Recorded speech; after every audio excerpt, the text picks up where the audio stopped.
السلام علیکم ورحمۃ اللہ وبرکاتہ۔ کیا حال ہے جناب؟ آپ کے ٹھیک ہیں؟ آپ خیریت سے ہیں؟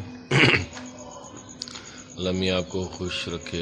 صبح صبح کا ٹائم ہے، میں فجر کی نماز پڑھ کے آیا ہوں اور بہت ہی پیارا موسم ہے، اور اس صبح صبح کے وقت آپ کو پیار بھرا محبت بھرا سلام ہے ہمارا۔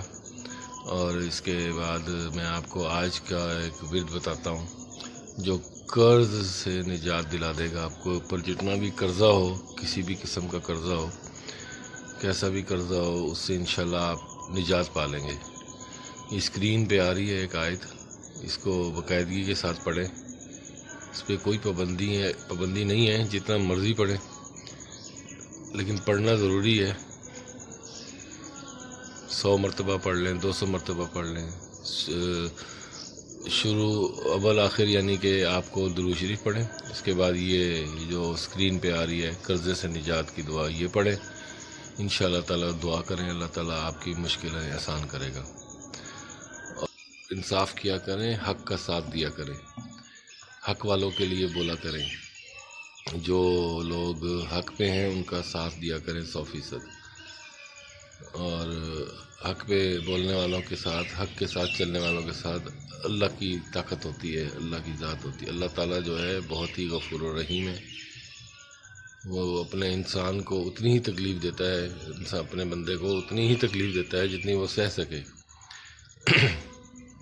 لہٰذا ہمیں کوئی حق نہیں ہے کہ ہم کسی دوسرے انسان کو کوئی تکلیف دیں، اس کی ذاتیات پہ کوئی باتیں کریں، کوئی اس طرح کی حرکتیں کریں، یہ غلط ہے۔ خیال رکھا کریں ایک دوسرے کا ساتھ دیا کریں۔ آج کل بارشوں کا موسم ہے، بارشوں کے موسم میں نے آپ کو بتایا تھا پہلے بھی، بارش جب ہو رہی ہو تو سورہ قدر، اسے لیلۃ القدر کہتے ہیں، سورہ قدر، وہ آپ لازمی پڑھا کریں۔ 1 دفعہ 2 دفعہ 10 دفعہ جتنا دل کر سکے، جتنی آپ پڑھ سکتے ہیں کثرت سے وہ پڑھا کریں، اس میں فائدہ ہوگا انشاءاللہ۔ دعاؤں میں یاد رکھیں، اللہ میاں آپ سب کو صحت تندرستی دے۔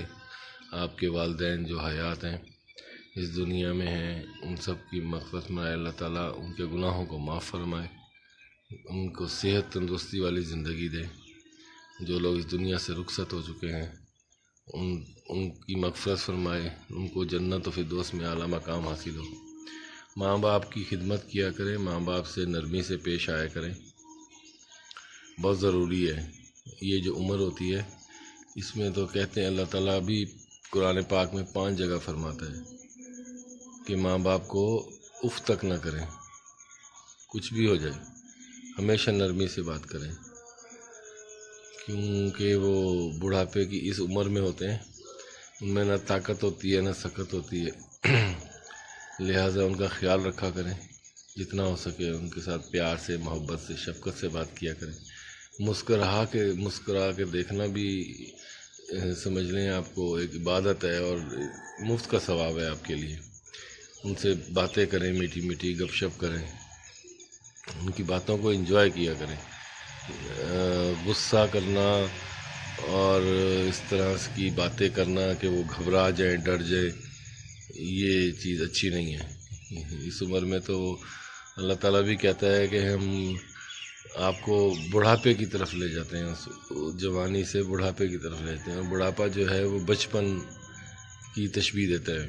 جیسے بچپن میں ہوتے ہیں نا ہم لوگ، شروع میں ہم سب بچپن جسم میں طاقت نہیں ہوتی، سمجھ بوجھ کم ہوتی ہے، اسی طرح جو پیرنٹس ہیں وہ بڑھاپے میں اسی طرح ہو جاتے ہیں، لہٰذا ان کا خیال رکھا کریں، اپنا خیال رکھیں۔ السلام علیکم ورحمۃ اللہ وبرکاتہ۔